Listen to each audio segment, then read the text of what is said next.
হযরত লুকমান হাকিম নবী রাসূলদের বাইরে পবিত্র কোরআনে যে অল্প কয়েকজন ব্যক্তির নাম উল্লেখ করা হয়েছে তাদের মধ্যে তিনি অন্যতম।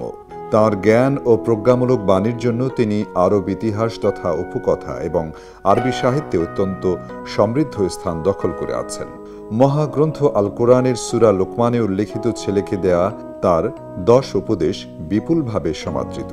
বলা হয়ে থাকে, তার এই উপদেশগুলি যদি কোনো বাবা মা তার সন্তানদের দেন এবং সন্তানরা যদি তা পালন করেন, তবে দুনিয়া ও আখিরাতে সন্তানদের পরিণতি সম্পর্কে বাবা মাকে দুশ্চিন্তা করতে হবে না।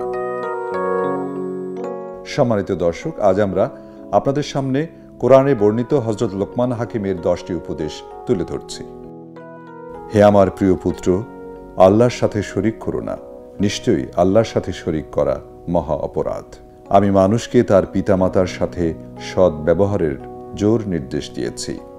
হে আমার পুত্র, কোনো বস্তু যদি সরিষার দানা পরিমাণও হয়, অতঃপর তা যদি থাকে প্রস্তর গর্ভে অথবা আকাশে অথবা ভূগর্ভে, তবে তাও আল্লাহ উপস্থিত করবেন। নিশ্চয়ই আল্লাহ গোপন সব কিছু জানেন এবং সব কিছুর খবর রাখেন।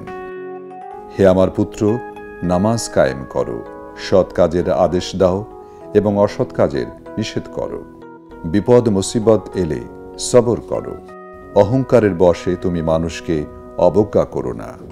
পৃথিবীতে গর্ব ভরে পদচারণা করো না। নিশ্চয়ই আল্লাহ কোনো দাম্ভিক অহংকারীকে পছন্দ করেন না।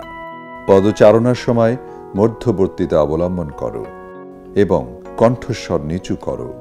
নিঃসন্দেহে গাধার স্বরই সর্বাপেক্ষা অপ্রীতিকর। সর্বশেষ লুকমান হাকিম তার ছেলেকে কথার সময় নিম্নস্বরে কথার উপদেশ দিয়েছেন। উচ্চস্বরে কর্কশ আওয়াজে কথাকে তিনি গাধার স্বরের সাথে তুলনা করেছেন। প্রিয় দর্শক, নিজের ছেলেকে দেয়া হযরত লুকমান হাকিমের এই 10 উপদেশ যদি কোনো পিতা মাতা তার সন্তানদের অন্তরে গেঁথে দিতে পারেন, তবে আমরা বিশ্বাস করি আপনার সন্তান হবে সৎ এবং আদর্শবান, যার দ্বারা দেশ এবং জাতি এবং মানবতার কল্যাণ হবে সব সময়।